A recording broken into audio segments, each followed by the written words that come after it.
सुबह के 10 बज रहे थे। सूरज तमतमा रहा था। जयपुर के त्रिपोलिया बाजार के पास छोटी चौपड़ी के राठी सदन में आज जोर से ज्यादा हलचल थी। टेबल पर टेबल कवर बिछ रहे थे जो सिर्फ दिवाली पर ही बिछते थे। बिना किसी त्योहार या किसी के जन्मदिन के दुकान से मिठाइयां आ रही थी। नए पर्दे लग रहे थे जो दिवाली में भी न लगे थे। ऐसा लग रहा था मानो किसी टीवी सीरियल की शूटिंग की तैयारी चल रही हो। घर के ड्राइंग रूम में सोफे के तकियों के कवर बदलते हुए शांति चिल्लाई, दूध कोई लेकर आया या नहीं, या वो भी मैं ही लेके आऊं? आरती, ओ आरती, तुझे आज ही तैयार होना है, लड़के वाले आज ही आने वाले हैं। कमरे में तैयार हो रही आरती की आवाज आई। 5 मिनट और माँ। इस पर शांति फिर चिल्लाई, हाँ, जब फरवरी की 30 तारीख आवेगी उसी दिन तेरे 5 मिनट पूरे होवेंगे। उधर कमरे में आरती को उसकी बड़ी बहन मिली उसे साड़ी पहना रही थी और आरती उसमें नुक्स निकालकर बार बार उससे साड़ी ठीक करवा रही थी। मिली दीदी, प्रियंका चोपड़ा जैसे टाइट साड़ी पहनती है ना, वैसे नहीं हो रही। तभी कमरे में उनकी माँ शांति आई और बोली, मिली, फटाफट पहना इसकी साड़ी, किचन का भी सब देख लेना, और दूध भी पता नहीं क्यों नहीं आया, चाय भी चढ़ानी है। और हाँ मिली, ये जो सूट तूने पहना है ना वो बहुत चटक है, ध्यान पूरा तुझ पर ही जाएगा, कुछ थोड़ा सोबर पहनेगी। ये सुनकर मिली थोड़ा हड़बड़ा गई तो शांति ने उसे समझाते हुए कहा, वो लड़के वाले आरती को देखने आ रहे हैं ना, देख बेटा, मेरा भी मन खराब होता है जब तुझसे ये कहती हूँ, पर मरी किस्मत की करे सा, तेरी कुंडली में ही लिखा है कि 3 साल तक तेरी शादी ना हो पावेगी, और जो हो गई तो सत्यानाश हो जाएगा जीवन का, पति की हानि हो सकती है, वो भी जान की। क्या करूं बेटा? मिली ने उनके कंधे पर हाथ रखते हुए कहा, नहीं माँ, मैं समझती हूँ, तुम क्यों बुरा मानती हो, तुमने कभी फर्क किया ही नहीं हम दोनों में, और आज आरती का दिन है, उसे चमकना है, मैं कुछ और पहन लूंगी। शांति ने उसकी बलाई लेते हुए कहा, फर्क तो है तुम दोनों में, एक ये झल्ली सी और तू मेरी अच्छी बेटी, मेरे बिना कहे ही सब समझ जाती है। उनकी बातें सुन आरती ने मुंह बना लिया, जिसे देख शांति ने हंसते हुए उसके सिर पर हल्की सी टपली मारी और वहां से चली गई। उनके जाते ही आरती ने मिली से पूछा, दीदी, तुम्हें सच में बुरा नहीं लगा? मिली ने भी उसे साड़ी पहनाते हुए ही पूछा, बुरा किस बात का? इस बात का कि मेरी शादी तुमसे पहले हो जाएगी। मिली ने मुस्कुराकर उससे कहा, ना बाबा, इस बात का बुरा नहीं लगता कि तेरी शादी मुझसे पहले होगी, पर इस बात का बुरा जरूर लगता है कि तू इस घर से चली जाएगी, तो रोज मैं प्रेम विलास में भुजिया किसके लिए लाऊंगी? शाही स्वीट्स की रोज रोज लस्सी कौन पिएगा? कौन मुझे पूरे घर में दीदी दीदी कहकर चिल्लाएगा? ये सुनकर आरती मिली के गले लग गई और बोली, तुम भी ना दीदी, वैसे उसकी चिंता मत करो, मैं तुम्हें मोबाइल में दीदी दीदी आवाज रिकॉर्ड करके दे दूंगी, तुम रोज चला लेना। और रही बात शाही स्वीट्स की लस्सी और प्रेम विलास की भुजिया की, तो वो मैं पैक करवा लूंगी। उसकी इस बात पर दोनों बहनें खिलखिलाकर हंस दी। तभी शांति ने फिर मिली को आवाज दी, मिली, ओ मिली, चल मैं जाती हूँ, काम है, और सुन, साड़ी को लेकर ज्यादा नर्वस मत हो, तू बहुत अच्छी लग रही है, प्रियंका चोपड़ा से भी ज्यादा। ये बोल मिली वहाँ से चली गई। वहीं उसकी बात सुनकर आरती ने खुद को शीशे में देखते हुए कहा, ये तो मुझे पता ही है दीदी, लड़का कहाँ जाएगा, हाँ ही करेगा, बचपन से सारी गेम्स मैं जीतती आई हूँ, ये भी मैं ही जीतने वाली हूँ। ड्राइंग रूम के पर्दे बदल रही शांति अब परेशान हो रही थी, उनकी कमर दुख आई थी। तभी विनोद राठी हाथ में थैलियां लेकर घर के अंदर आए। शांति ने उन्हें आते देख कहा, इतना देर क्यों लगा दी? दुकान पर चीजें लेने गए थे या दुकान वाले का हाथ बटाने? इस पर विनोद थोड़ा चिढ़ते हुए बोले, अरे तुमने ही तो कहा था कि मोहन जी के गुलाब जामुन या नान खटाई नहीं चलेगी, बड़ी बेकरी से बिस्कुट और वो कुकी लेकर आओ, वो भी डाइट वाले, तो देर तो लगेगी ना। पर ये ज्यादा नहीं कर रही तुम? ऐसा 56 भोग तो हमने भगवान को भी नहीं लगाया कभी। शांति ने उन्हें याद दिलाते हुए कहा। अरे बड़े लोग हैं वो, आप जैसे नहीं। प्रेम विलास की भुजिया मिल गई और खुश हो गए। वो तो सब इम्पोर्टेड चीजें ही इस्तेमाल करते हैं, एकदम हाई फाई। ये गुलाब जामुन वगैरह उन्हें चर्बी बढ़ाने वाली चीजें लगी तो वो क्या सोचेंगे? हमको इतना भी नहीं पता कि डाइट वाली चीजें खानी चाहिए। उन्हें तो हाँ करके ही जाना है, बिना हाँ किए ना जाने देवेंगे। इस पर विनोद उनसे बोले, अरे तो पहले बताती, मैं लंबी रस्सी लेकर आता, बांध देते उनको यहाँ जब तक वो हाँ ना कहते। कहते हुए वो हंसने लगे तो शांति गुस्से में बोली, हंस लो, अभी हंस लो। जब ये लॉटरी हाथ आवेगी तब आप खुद कहोगे, वाह रानी क्या दिमाग लगाया। उनकी ये बात सुनकर विनोद सोफे पर पसर कर बोले, तुम कहो तो तुमको वाकई में लॉटरी का टिकट ला दूं।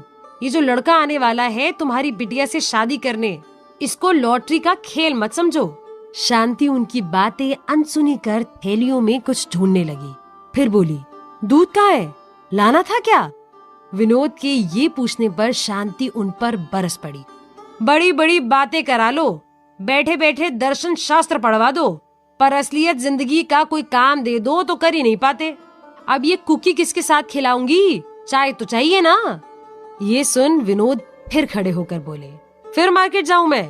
नहीं, आप बैठे रहो यहीं, या ये वाले पर्दे बदल दो। मेरी तो कमर दुखाई है, आप कुछ काम भी कर लो। एक तो काम भी करो, ऊपर से बुरी भी बनो। छोड़ो, दूध तो मैं ले आती हूँ। कहते हुए शांति किचन में चली गई। मिली वहाँ पकौड़े तल रही थी। तभी शांति ने उससे कहा, मैंने तेरे बाबा से कहा था एक्स्ट्रा दूध लाने के लिए, पर वो भूल गए और अब मुझे ही जाना पड़ेगा। कमर दुखाई है मेरी।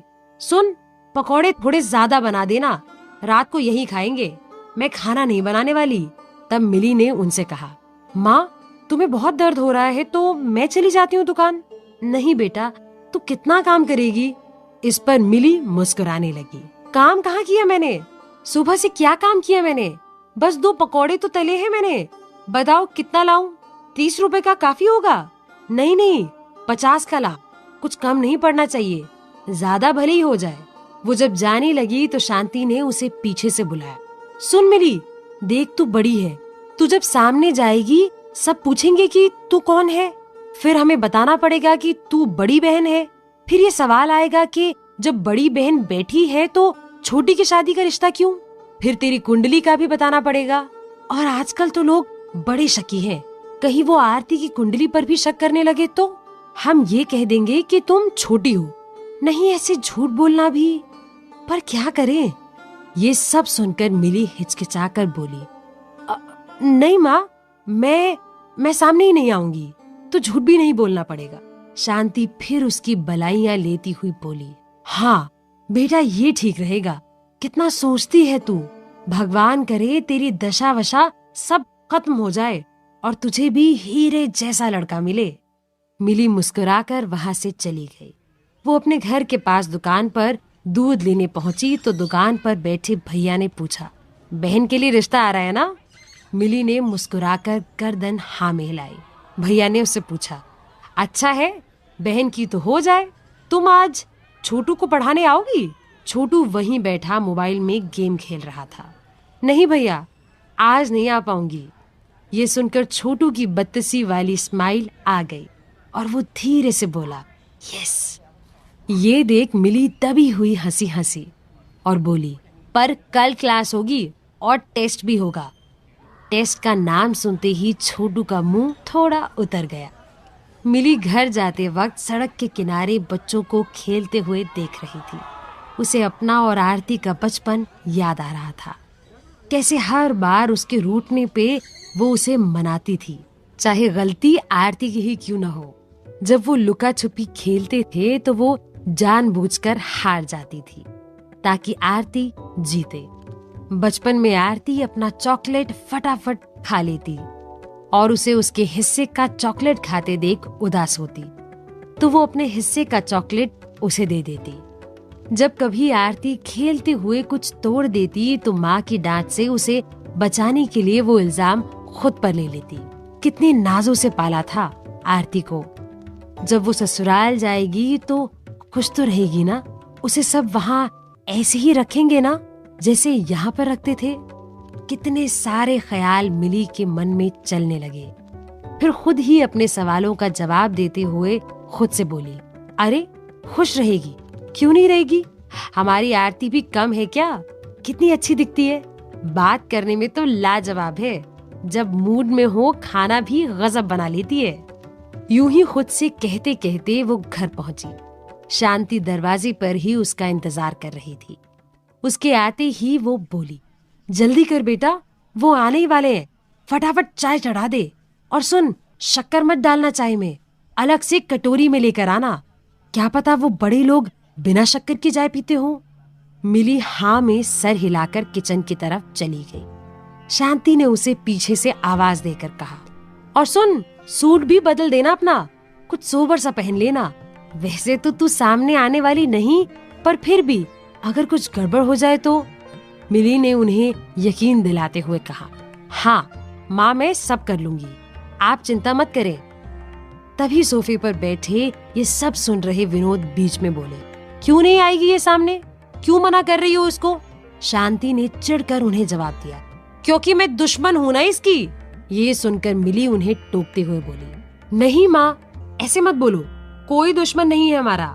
और बाबा, ये ना हम दोनों की बीच की बात है, आपको नहीं पता। विनोद ने उसे समझाते हुए कहा, बेटा, अच्छा होने में और बेवकूफ होने में बड़ा महीन फर्क होता है। उनकी ये बात सुनकर शांति ने गुस्से में कहा, तुम भड़काओ मत मेरी बेटी को मेरे खिलाफ। उनका गुस्सा देख विनोद ने कहा, जाओ पहले देखो लॉटरी में जो नंबर निकाला है उस नंबर की पर्ची तैयार है कि नहीं, आरती तैयार है कि नहीं। हाँ, एक बेटी को दुश्मन बना दिया और दूसरी बेटी को पर्ची बना दिया मैंने।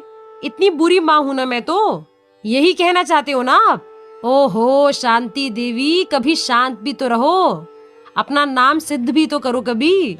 मिली दोनों को टोकते हुए बोली, प्लीज माँ बाबा, आज के दिन तो मत लड़ो, वो लोग कुछ ही देर में आ जाएंगे और आपको ऐसे लड़ते देखेंगे तो अच्छा लगेगा क्या?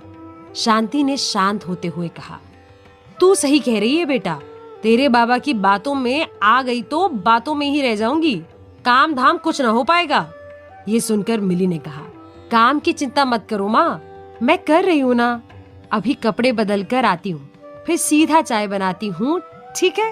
अब तुम मूड खराब मत करो और थोड़ा मुस्कुराओ। शांति मिली की बलाई लेते हुए मुस्कुरा दी। मिली कपड़े बदलकर किचन में चाय चढ़ाने चली गई। नया टी सेट निकालकर पकौड़े, बिस्कुट सब कुछ प्लेट में निकालकर सजाने लगी। तभी बाहर गाड़ी की आवाज आई, जिसे सुनकर शांति चिल्लाते हुए बोली, आ गए, लड़के वाले आ गए।